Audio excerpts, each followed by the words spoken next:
All right, Bodega Nights in 3, 2, 1. Hey. Welcome to Jobber Talk. My name is Martin, and welcome to Bodega Nights. My name is Martin. We got Norm and we got Joao. How you guys doing? Jellicle. We're fine. It's fine. Nice. It's still hard to take out. It's an old habit. I'm sorry. What? Jobber Talk? Jumping right into Jobber Talk. 6 seasons. Jobber Talk is dead, people. Yes. Speak of 6 seasons of Spoken World Tour via Zoom or Skype. We got the return of Radio Norm Season 4, Episode 1, and we're here to break it down to you like Skip and Shannon. Yeah. So, wait, we're gonna do that. How? Right? We're doing that now. Yeah. All right. Let me just grab. Let me just grab the poetry. All right. And I like let me just grab my hot cocoa. I like the contrast of Martin's high tempo with the actual tempo of Radio Norm, which is, I think it's about 60 BPM, maybe less. It's a very slow podcast. Like half the speed of a heartbeat. Yeah. At 60 BPM. It's the only podcast now that has international audiences. Obviously, one is from Brazil. Just saying. Man, speaking of Brazil, dude, what's it? 200,000 active cases or 200,000 confirmed cases of COVID-19 in the country. Yeah, that is an amazing number. Yep. We're catching up to you, America. From the south to the north. From the south to the north, man. Currently confirmed is 234,000. Recovered 89,000. Dead 15,000. Well, it's not a bad recovery rate. Yeah, but it's still going up. You know, I've what's it like looking through like the statistics and whatnot and seeing how they correlate to what's actually happening. The rising number of cases is simply a byproduct of testing. Testing. Yep. Mm-hmm. The federal district has been doing mass testing past few weeks. Right. Like anyone can drive in and testing. But the problem is, just like in some South American products, is that really Aladdin or is that Aladdin? Yeah, but the point I'm trying to make here is the Philippine situation, while our numbers may be rather low, I get the feeling that they are artificially so. Oh. Right? Yeah, because, we also feel that. Right, because there is very little testing that goes on in the Philippines in comparison to other parts of the world that have much higher numbers, right? Like, I'm not sure what it's like up in Manila, but the impression that I'm getting is that tests are only being done on people that show symptoms, which leaves the number really low because you're sort of conserving your test kits. Whereas like in Cebu, we do a lot more testing of people that those symptomatic people have come into contact with. So the way it would work here is, let's say that there is somebody that is sick, a COVID test is done on that person, COVID is found, that person is found to have COVID. What we do is we then test that person's family. The ones that we find that have COVID, then we, and that inflates the numbers of Cebu, right? Like Cebu has the highest number of cases or something. But that's because we're not only testing people that are sick, but people that could be infected, right? So, having a high number of cases is not necessarily a bad thing. It's just a byproduct of what governments ought to be doing. It's sort of like your bathroom smelling bad after you take a crap. If your bathroom smelled pristine all the time, there's something wrong with your digestive system. I see. Yeah, that's a good point. I'm just bracing myself for impending doom starting Monday because they'll slowly reopen. And I think you already saw that in a certain SM North EDSA mall. I thought Metro Manila was still on lockdown. Yeah, sort of. They're kind of easing the community quarantines with limited opening of malls starting May 16 yesterday. Yeah. Ooh, interesting. So, like, my understanding was that like Cebu like the Tri-City area in Cebu, Metro Manila, and like a couple of other provinces are still like on lockdown, is my understanding. Well, we are. We still are. They haven't lifted the community quarantine label. We're still under quarantine, but there's like the quotation of you can operate your business like the malls. Some shops, more shops can be open so long as you follow the social distancing rules. Blah blah blah. You know how it goes. Yeah, you know what really annoys me, man? Yeah. When you show pictures of people like lining up properly, Mm-hmm. and then you juxtapose that with pictures of people like not lining up properly. And you kind of know that those people that are lining up properly have behind them a group of people not lined up properly. You know? Yeah, it's really, I don't know, man. It's like you're relegating the quarantine to how people follow them, and it's you can't really assure that a lot of people will. Oh You no! just kind of like, Well, what I meant was, remember when you had those pictures of like a market somewhere, and that market had like nice little circles on the ground for people to stand in, oh yeah. and it was being, right, and it was being touted as, you see, as long as it's well designed, people will follow. As long as it's well designed and intuitive, a lot of people will follow. Uh-huh. Now, my question directly after I saw that picture is, what happens when they run out of circles? You just have a long line. Right? Behind that number of circles, you probably have a group of people that aren't following the circles. Unless you want to make circles all the way from Pasig to Quezon City. You What know? I imagine is happening is, the planners are taking it one day at a time, and it's taking a while to implement. If nobody's complaining about it, we don't have to fix it. That's sort of forward thinking or lack thereof. But without the testing, you never know. You just don't.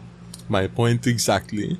So the 200,000 case number is not exactly something that in and of itself is scary. What ought to be more scary is how your death rate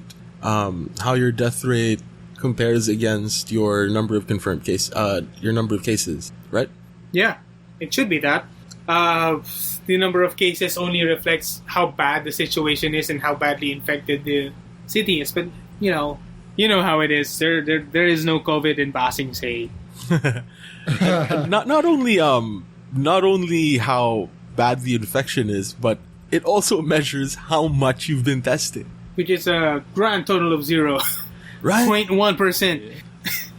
I'm imagining a scenario where I do not give my students any sort of assessment whatsoever. Nobody got a test for the entire school year. Can I say that any of them failed? No. But none of them passed either. Pass. Yeah. No, I can say that all of them passed because your criterion for failing. passing is not failing. So did any of them fail? No. All right, so they all pass. Right? It's like saying we have a zero infection rate because we don't test. In other words, a high number of active cases is a good thing, but the number of people that die is a bad thing. Yeah.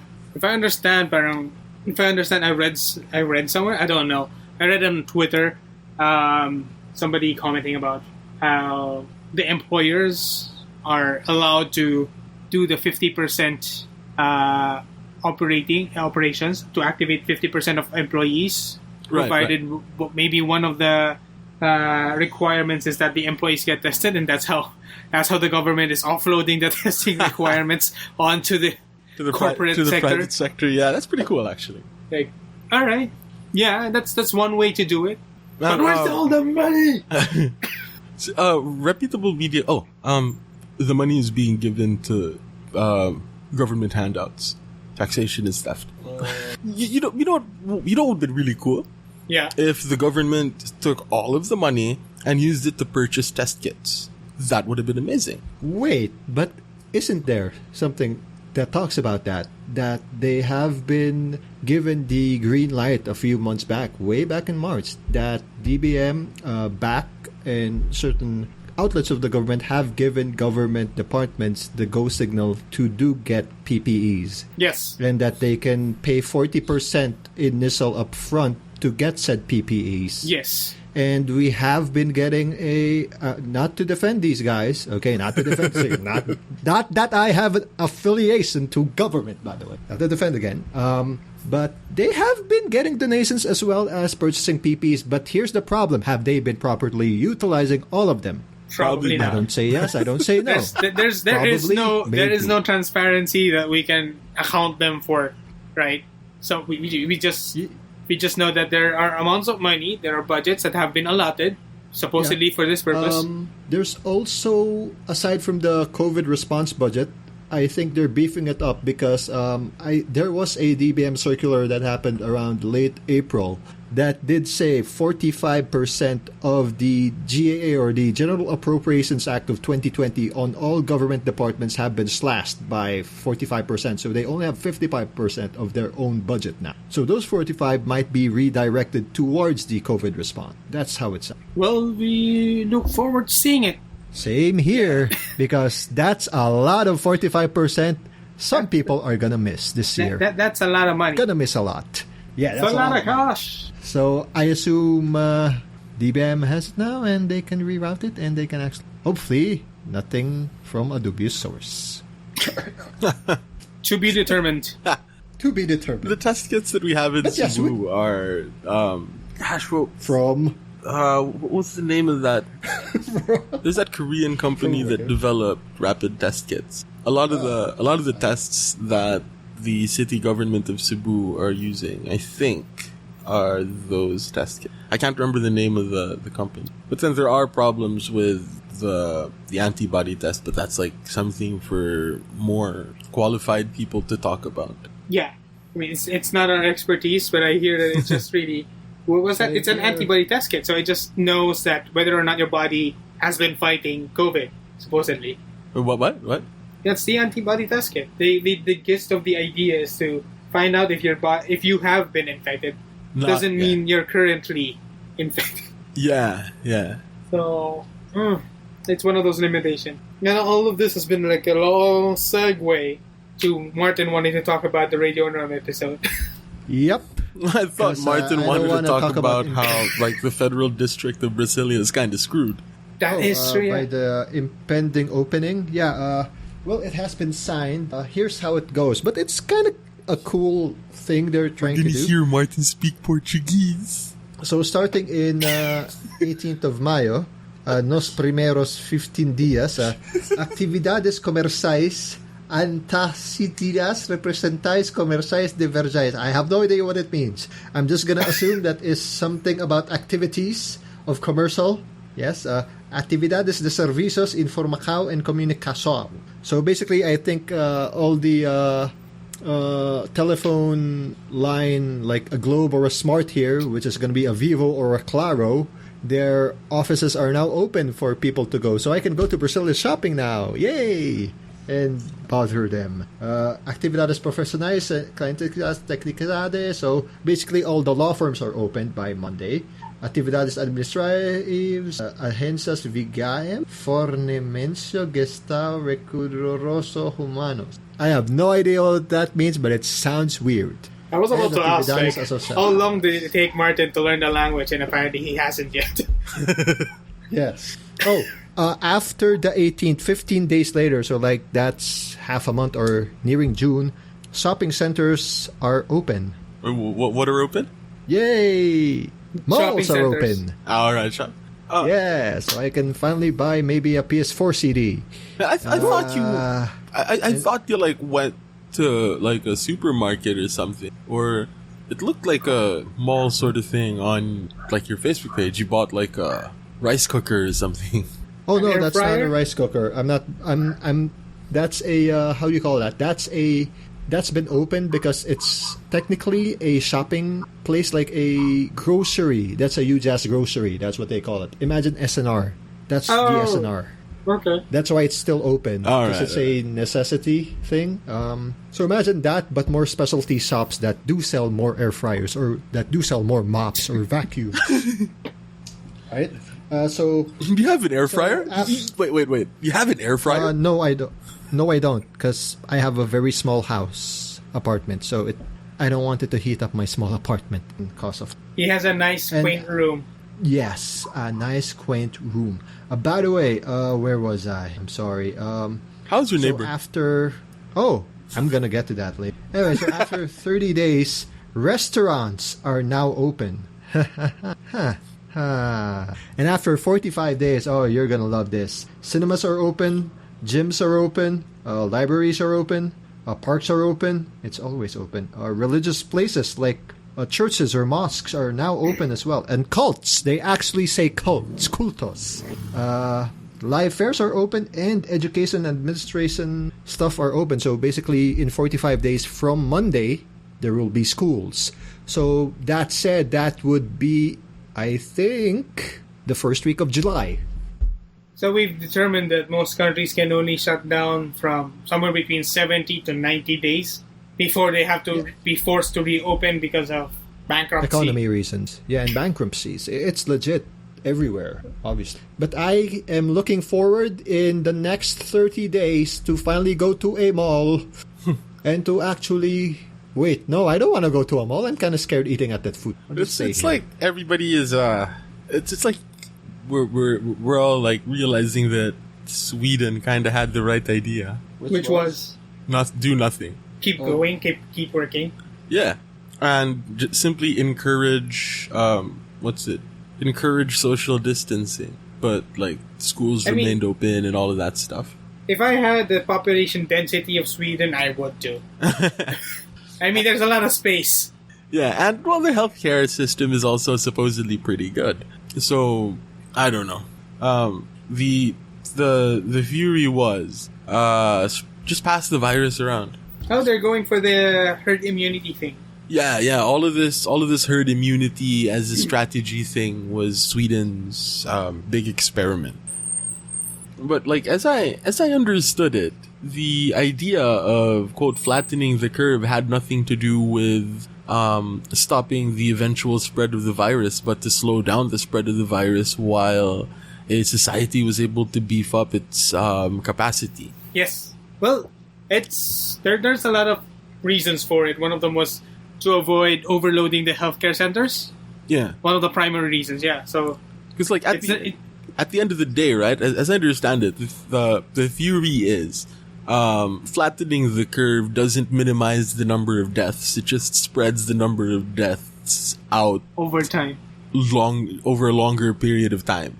Well, the idea is, if you delay it long enough, you might be able to come up with better cures or treatments for it that might stave off even more deaths. So, no, yeah, but as history has shown us, coming up with an effective vaccine in less than 3 months is impossible. As we're seeing now. Yeah. No amount of 50 million peso bounties are going to fix that. Or 100 million. Wow, someone actually upped it and doubled it. And also got arrested. So we're kind of like relegated to staying at home, hoping we don't get infected, and trying to figure out a way to still be economically viable while doing so. Yeah, man. It's a grim situation. It is. One that I'm sure our country is not prepared for. I mean, no country is really prepared for it. Although suddenly everybody's like forced to digitally transform. Yeah. Yeah. And this is why I'm happy to segue into the fact that Radio Norm is back in that episode. So what was the thought process going into that episode, Norm? Is there a thought process? Is there a thought process or regional say? Good question, Martin. Frustration generally. It's not Radio Norm like season 1 or season 2. Each episode of Radio Norm is generally a portrait, right? It's really trying to paint an image using words in only 2 to 3 minutes at most. And you can't really talk about one part of being in quarantine without talking about everything else that's going on at the same time, because that paints the picture of your mindset. It is, well, like Joao said, you're frustrated and you're just kind of like categorizing it. Why?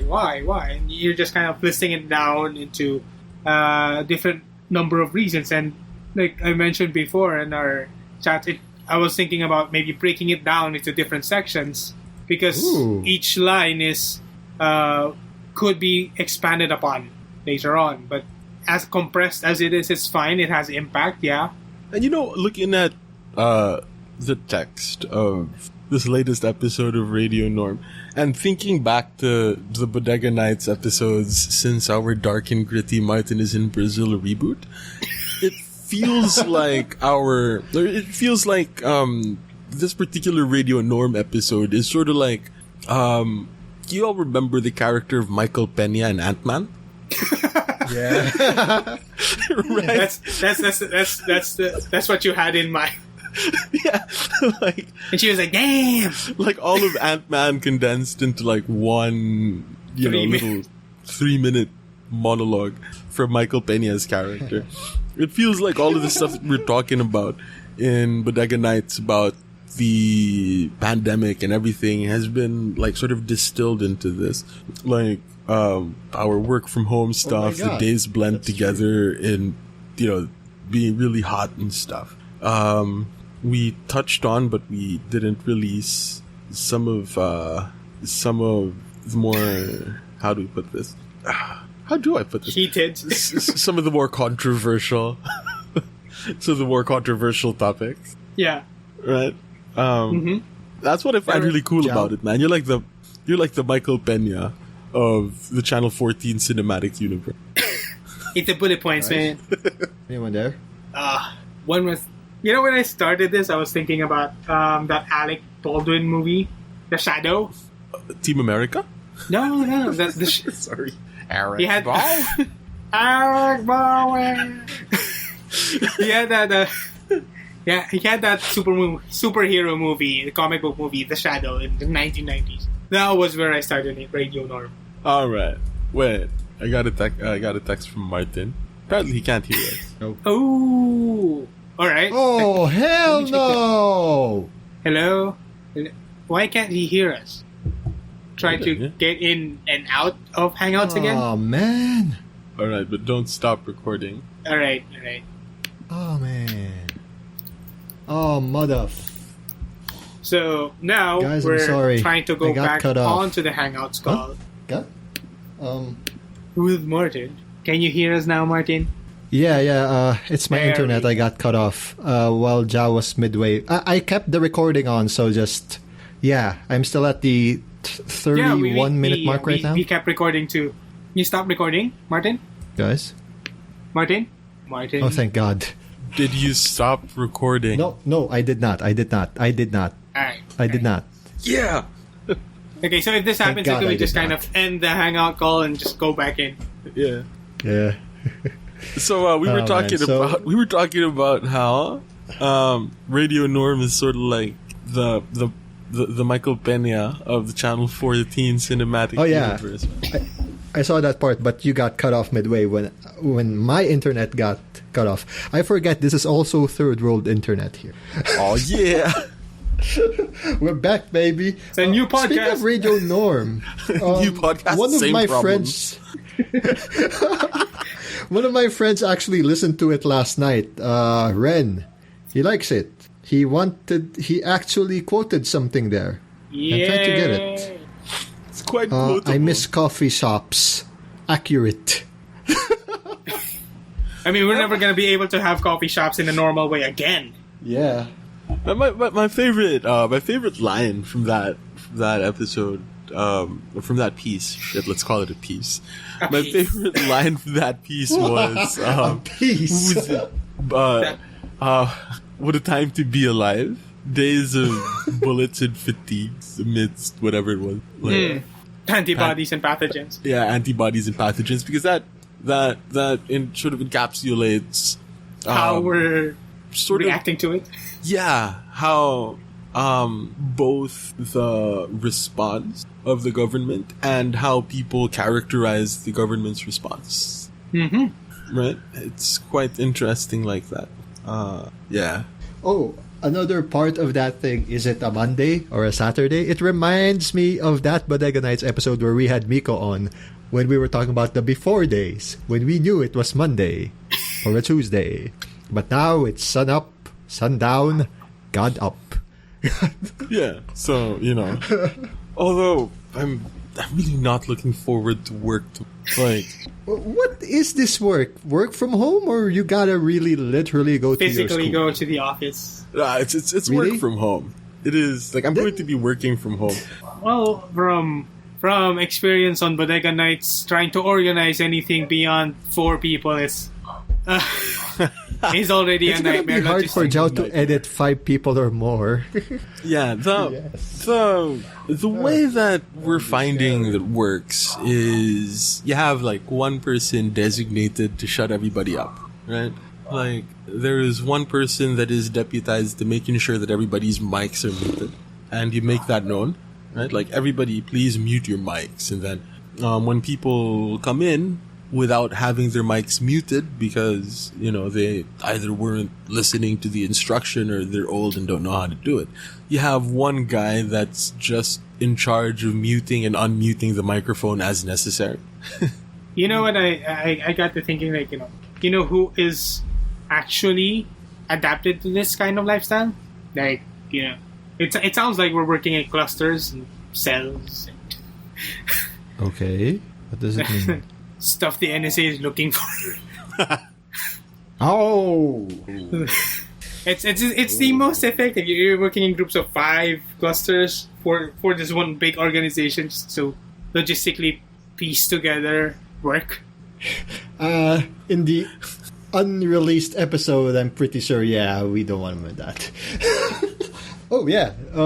Speaking of episodes, thank you for approving the Survivor episode. So now when you go to channel14.com, I love the new row. Did you notice, if you go right now, there's a Third World Gaming.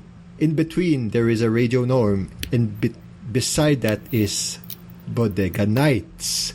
So it's like a row. It's like we're back to, what is Regular. this? 26th. Yeah. It only took a pandemic. It took a pandemic to get back to regular broadcasting schedule. Yeah, because before it was like jobber talk, jobber talk, jobber talk, jobber talk. And a bit of Third World Gaming. Rest in peace, jobber talk. Yeah. See? Oh my god, this is a lovely row. TWGRN Bodega Nights. And then below, Bodega Nights, Third World Gaming, Bodega Nights. See? It's cool, man. It's like... I'm right. I gotta update the logo for Radio Norm. Yes, welcome back, Radio Norm. Yeah. So, what do we have in store for episode 2? We'll find out. We'll find out when we write it. Yeah. We're taking it because we've kind of distilled all of the pandemic, most of the pandemic into one episode. Now we're looking for more content. Like social Yay. distancing in public places. It's like your sequel to The Spaces Between Knees when you were cramped in a public, commute thing before in Radio Norm season 1 or season 2? Oh yeah. That was, what was that? A product of rage. A product of commuting. That's the big difference between a lot of your work now versus a lot of your work then. Back then, it was the product of rage. Now it's sort of the product of maybe not rage so much as it is frustration. You know? Mm-hmm. Yes. I mean, it's a slow development. We're working. We're working on it. We're working on it. Eventually, we're gonna have actual love stories. Oh Yes. my god. I mean, season 3 was supposed to be a work of depression, but with depression, it's productivity goes down. No, that's bad. That's bad. Yep. You struggle to do anything. No.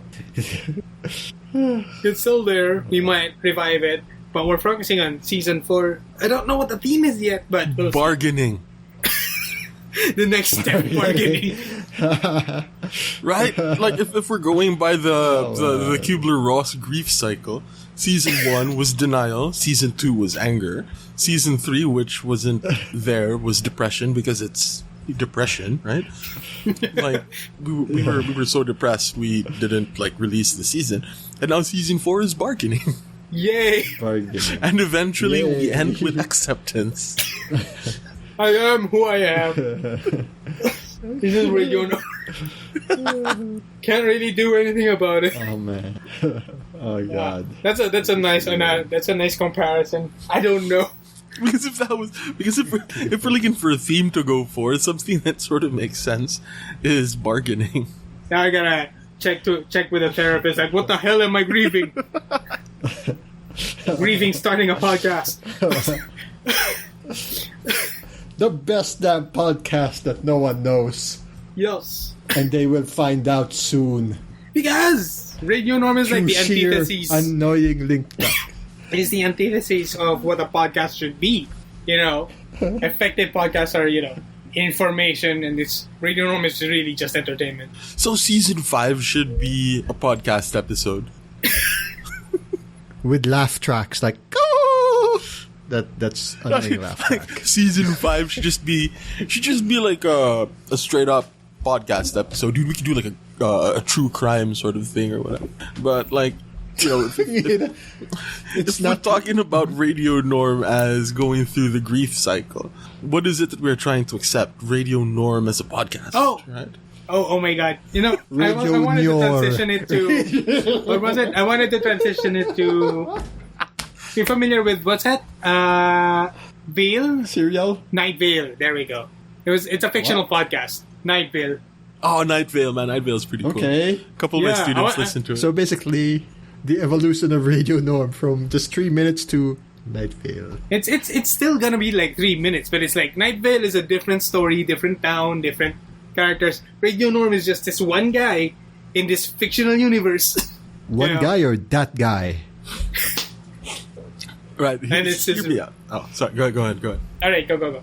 I was just gonna continue to pitch the idea that we were denying like the format podcasts, right? And in the end, season 1. Yeah, and then in the end, Radio Norm accepts that it has to be a podcast in the truest sense of the word, man. So like the entire thing is oh my god, like we're spoiling it in this episode. Yes, we're gonna bring in guest artists. We're gonna do line by line, and it's all gonna be live. None of it's gonna be scripted. We're just building one line after another until we end it. Yeah. 6 seasons in a movie. 6 seasons in a spoken word tour. Oh, man, I've been watching Community again. Nice. Right, so, how has it been like? It's on Netflix, and I've been watching a lot of anime. This is where I just step back and be like, I have no idea what you guys are talking about. If you're going to talk about anime, I've been watching. I watched Star Trek Picard last week, down to the last 2 episodes. It's nice. That's all I can say. Is it like fan servicey? How fan servicey is it? Because that's something that gets really annoying. I have no idea. I haven't watched TNG. I only watched Voyager, so I was happy when I saw 7 of 9 there. A familiar face!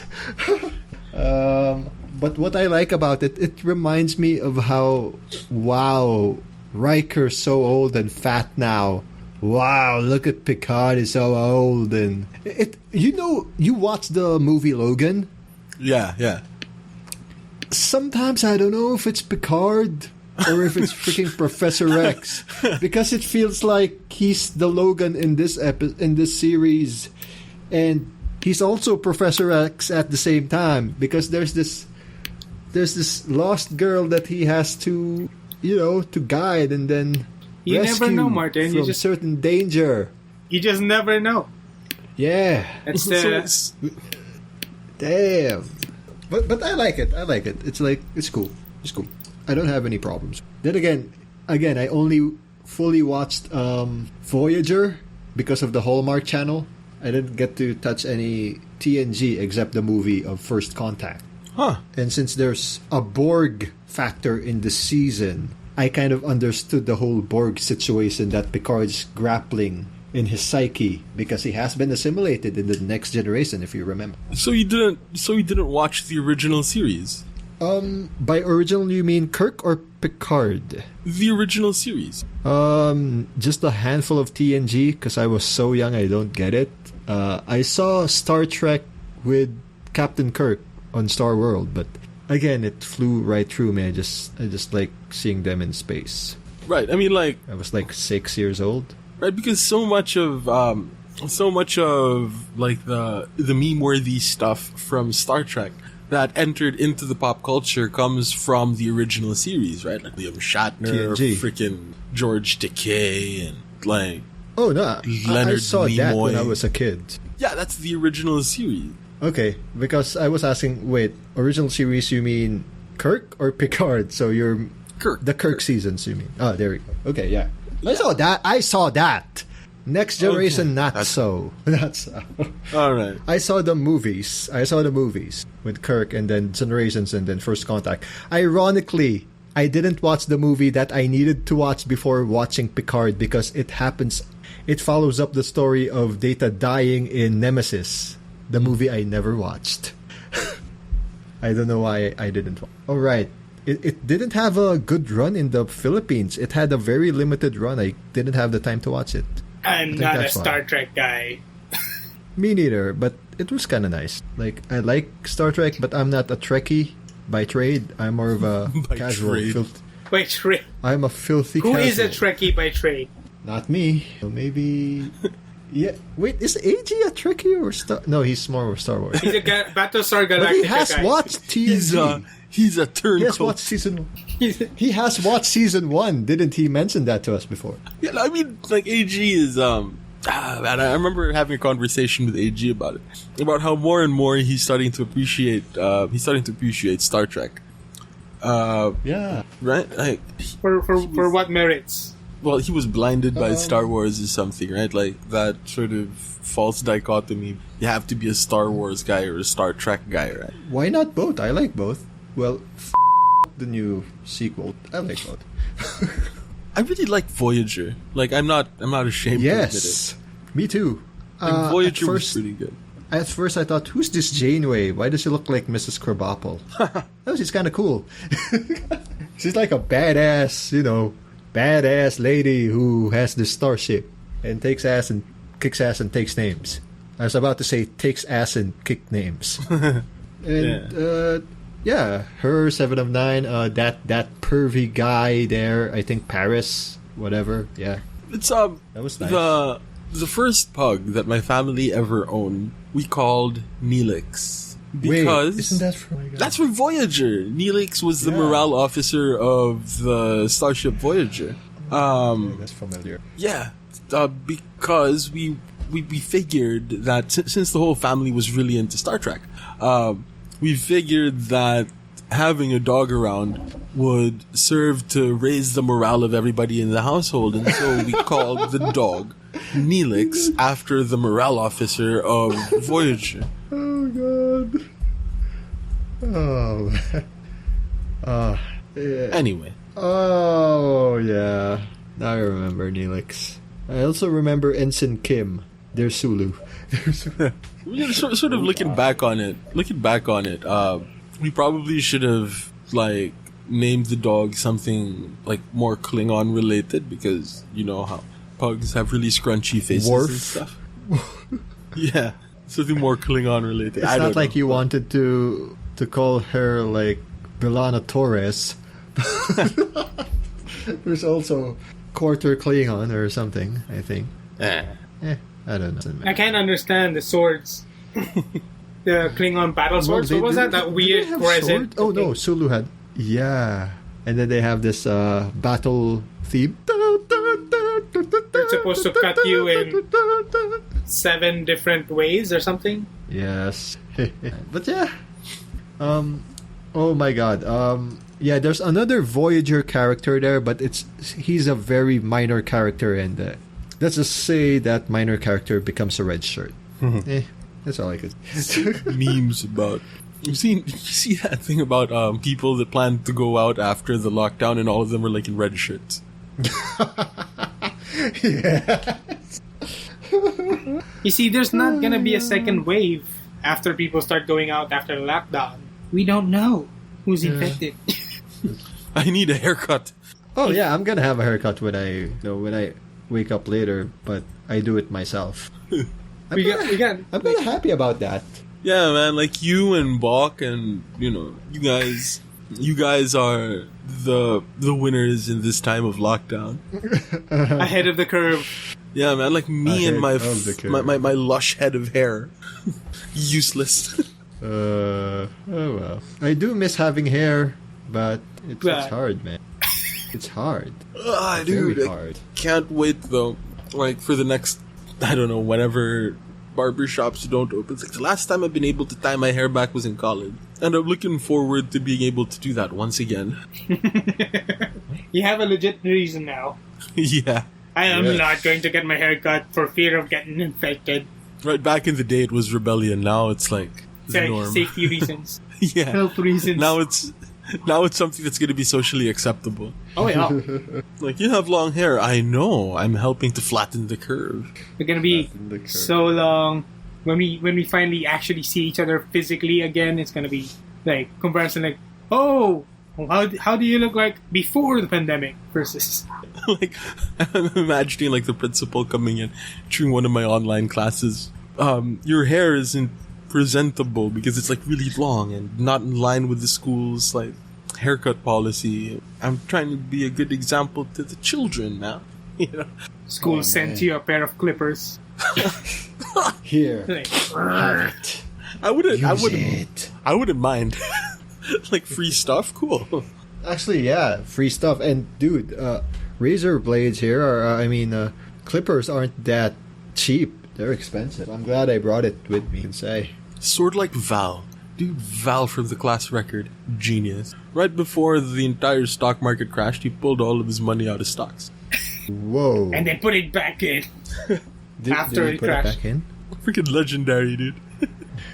I was like, dude, the market is at an all-time Yeah, but low. like, This sucks. what Like, was yeah, that? I know. I People have pulled been it out. asking. I pulled it out in January. Ah! Whoa. It's a soothsayer, I tell you. When he first heard about COVID, future teller, Wow. So keep your cash in hand. Not the best time to be trading I don't know. There is money to be made in the Boy, stock oh market. Anyway, if you're good at it. look for buy signals and learn when to cut low. it's a risky thing, man. Yeah. Ano, diba? It's usually like, or the thing is only put in as much as you're willing to lose. Yep. So, you know. Now, how much are you willing to lose, Mr. Bond? Everything.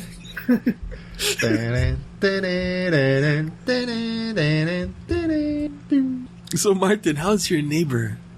I saw a Oh, picture well, of an ambulance outside your house. Or outside your apartment complex. Sadly, didn't enter this apartment complex. What do you mean, Because we're the sadly? outside. That's a good thing, Martin. Oh yeah, because that means there would have been a positive here. Though it might have explained while there were like some weird foot noises upstairs and someone admonishing someone from the outside.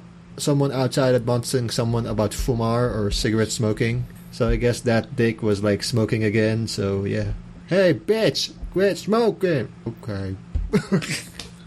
Oh, okay. So yeah, that was the update. It's weird, an ambulance was here last night. Like 12 a.m. I was trying to get my sleep. And then, like, what the hell is going on? It takes an ambulance to get people to stop smoking. I like it. Yeah. Not the signs that were plastered on the walls here, by the way. The On the fear of- freaking walls. The fear that you might be infected, that stops you from smoking. Yeah. What's next? 4 random Kenyan people with a casket knock on your door. Could be. I mean, smoking is an addictive habit. Yeah. Yeah, I get it. It's weird. So, like, it's not allowed, but instead of them saying something in the form of, hey, stop smoking that much, I don't want them to stop smoking. They can smoke however they like, but don't freaking smoke towards my direction. No, don't be a dick. That's it. So I still they're think you like should saying, put that goat head outside. there's no goats in this country. Wait, no, that's against the law. Forget Bunch that. After that part. Yeah. A bunch of up outside his door. Yeah. Oh, well. Whatever happened to that, though? So, guys, Mm-hmm. where can they check us out on channel14.com? Where can they check us out on channel14.com? At Yes. channel14.com. I did not call. It starts And with you 3 can- W's, a dot, a channel, 14, and a .com. But if you're old school, there's an HTTPS : // Or you can omit the And don't- HTTPS www and just type in channel14.com. You can find us there. Check us Actually, out yes. on Patreon, man. Dude, let's plug the Patreon. Oh my god, yeah, please do us a solid and help us on Patreon. I mean, we if had you've a listened spiel all there the years way ago. to this part, might as well, This is the- might as well, right? support us on we also have Patreon. We also have a PayPal. Bodega Nights is available on the following platforms: Everything. Stitcher, iTunes, Android, Burberry, MP3, maybe soon on Spotify. It is on Spotify. Why is it not on the show notes here? Oh, God. Thanks, Martin. Thanks for pointing out that I have work to do. If you don't want to support us on Patreon, you can just drop a donation to our PayPal. It's fine. Cash is cash. You could email us, man. Contact at channel14.com or Bodega Nights at channel14.com or Norm at channel14.com if you want to say hi to Norm. Or Joao.